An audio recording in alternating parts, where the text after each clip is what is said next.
રાજ્યના વાતાવરણમાં અચાનક પલટો આવ્યો અને છવાઈ ગયા વાદળ। એવામાં અંબાલાલ પટેલે માવઠાની આગાહી કરી, જ્યારે ખેડૂતોની ચિંતા વધારી દીધી। રાજ્યમાં ઠંડીમાં નજીવો વધારો થયો। બનાસકાંઠા જિલ્લામાં સવારે ઝાકળ અને ધુમ્મસનું સામ્રાજ્ય છવાઈ ગયું અને વિઝિબિલિટી ઘટી જતા વાહન ચાલકોએ મુશ્કેલી વેઠવી પડી। ધાણા જીરું પકવતા ખેડૂતોની ચિંતા પણ વધી ગઈ છે।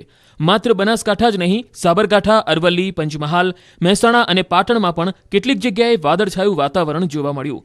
વાદળ છવાતા રવિ પાકને નુકસાન થઈ શકે છે। જીરું, ધાણા, ઘઉં, બાજરી, ચણા સહિતના પાકમાં આ પ્રકારનું વાતાવરણ જોખમરૂપ સાબિત થઈ શકે છે। આ તરફ હવામાન નિષ્ણાત અંબાલાલ પટેલે ફરી એકવાર રાજ્યના કેટલાક વિસ્તારમાં માવઠાની આગાહી કરી છે। અંબાલાલના દાવા પ્રમાણે 17 જાન્યુઆરી બાદ વાતાવરણમાં ફરી પલટો આવશે અને માવઠું પણ થઈ શકે છે। માવઠાની આશંકાના કારણે ખેડૂતોની ચિંતા વધી ગઈ છે। જાન્યુઆરી માસમાં તારીખ 17મી જાન્યુઆરી પછી હવામાનમાં પલટો થવાની શક્યતા રહેશે અને વાદળવાયુ આવવાની શક્યતા રહેશે, કચિત માવઠું પણ થવાની શક્યતા રહેશે। અને મહત્વના સમાચારની વાત કરીએ તો રાજ્યમાં 10 માર્ચથી તુવેર, ચણા અને રાયડાની ટેકાના ભાવે ખરીદી શરૂ કરાશે, જેના માટે 1 ફેબ્રુઆરીથી 1 મહિના સુધી ખેડૂતો નોંધણી કરાવી શકશે। રાજ્ય સરકારના આ નિર્ણયની કૃષિ મંત્રી રાઘવજી પટેલે જાહેરાત કરી છે। 10 માર્ચથી 90 દિવસ સુધી તુવેર, ચણા, રાયડાની ટેકાના ભાવે ખરીદી ચાલુ રખાશે। તુવેર 1320 રૂપિયા પ્રતિ મણના ભાવે, ચણા 1067 રૂપિયા પ્રતિ મણના ભાવે તથા રાયડો 1090 રૂપિયા પ્રતિ મણના ભાવે સરકાર ખરીદશે।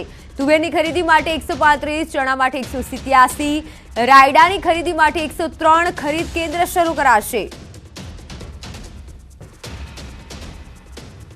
તો જીરું બાદ મગફળી પણ ખેડૂતો માટે કોહિનૂર સાબિત થઈ છે।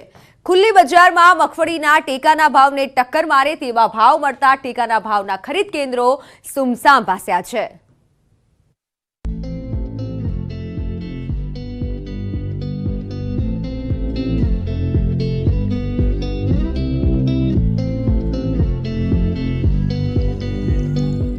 દર વર્ષે ટેકાના ભાવથી મગફળી અને ખેત પેદાશો વેચવા માટે પહેલા કતારો જામતી હતી અને ખેડૂતોના હોબાળા મચતા હતા, જેની સામે ચાલુ સિઝનમાં ઉલટા દ્રશ્યો જોવા મળ્યા। ખેડૂતો ટેકાના ભાવના ખરીદ કેન્દ્રો પર ફરકવા સુદ્ધા તૈયાર નથી।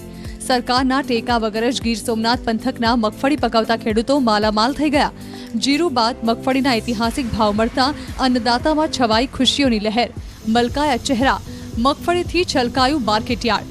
આ વખતે મગફળીનું મબલક ઉત્પાદન થતાં ખેડૂતો હોંશે હોંશે મગફળી વેચવા માટે માર્કેટયાર્ડ પહોંચ્યા હતા, પણ મગફળીના ખેડૂતોને આશા કરતાં પણ ડબલ ભાવ મળતા ખેડૂતોની મહેનત ફળી।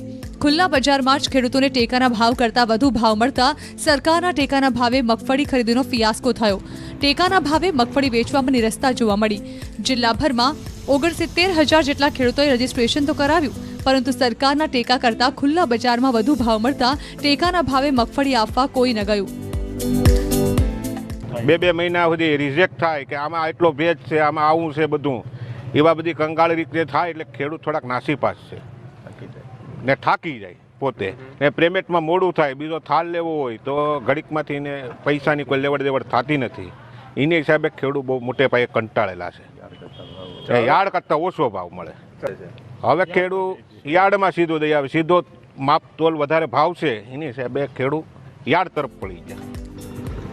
સરકારે પ્રતિ 20 કિલો મગફળીની ટેકાના ભાવે ખરીદી માટે 1151 રૂપિયા ભાવ નક્કી કર્યા છે, જ્યારે ખુલ્લા બજારમાં ખેડૂતોને પણ મગફળીના 1300 થી લઈને 1500 સુધી ભાવ મળી રહ્યા છે।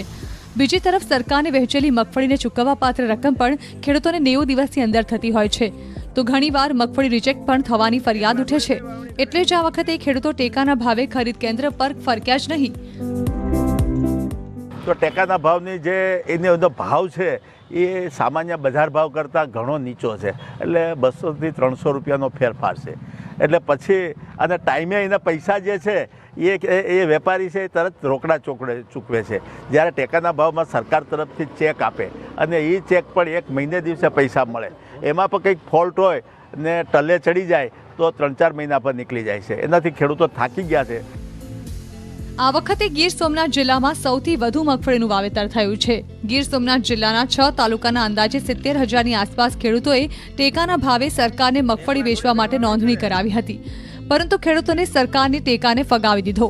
ખુલ્લા બજારમાં માલ વેચી નાણાં હાથ વગા કરી લીધા। કોઈ ખેડૂત ટેકાના ભાવના ખરીદ કેન્દ્રો પર ફરક્યા જ નહીં। ત્યારે સરકારે હવે ટેકાના ભાવમાં વધારો કરવાની જરૂર છે।